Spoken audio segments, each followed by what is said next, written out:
Dah lambat lah. Cepat-cepat aku dah lambat ni. Bek mana bek aku dah muka aku ni? Cikgu lah ni bagi kerja buat sangat tu. Aku rasa cikgu ni suka sangat kacau hidup aku. Ni dah pukul berapa dah ni? Ha? Hari-hari datang lambat. Pukul 8 je, muka awak. Pukul 8 je muka awak. Maafkan saya, cikgu. Korang ni dah lah tak bawa buku. Lepas tu kerja cikgu bagi pun tak siap. Dah kenapa? Ha? Korang datang pergi sekolah nak buat apa ni? Ha? Nak belajar ke nak main? Kalau nak main tak payah pergi sekolah. Pergi balik. Minta maaf, cikgu. Kenapa baju tak masuk dalam? Dengan songkol sengit-bengit? Mana disiplin awak?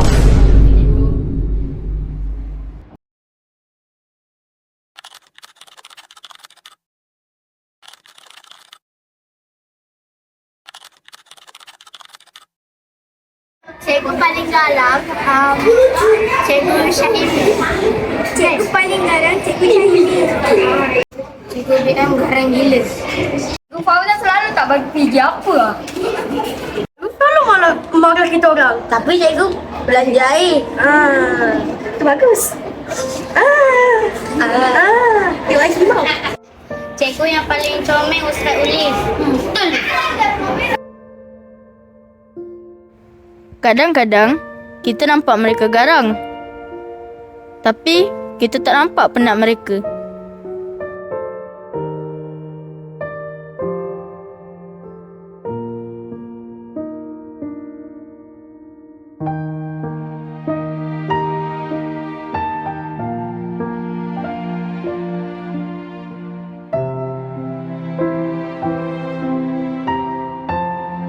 Terima kasih kerana bukan sekadar mengajar, tapi membentuk siapa kami hari ini. Guru Bitara, Nadi Negara.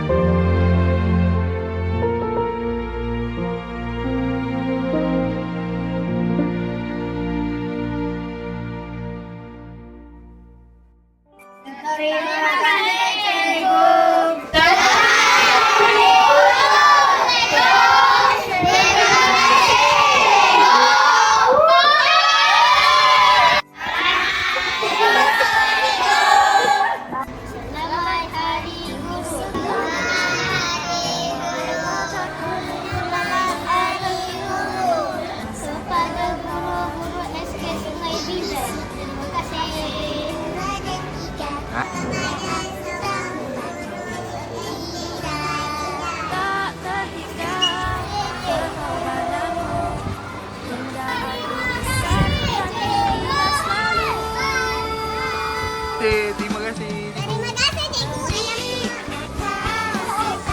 Oh, action.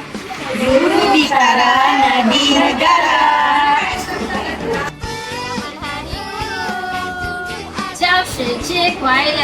谢谢老师。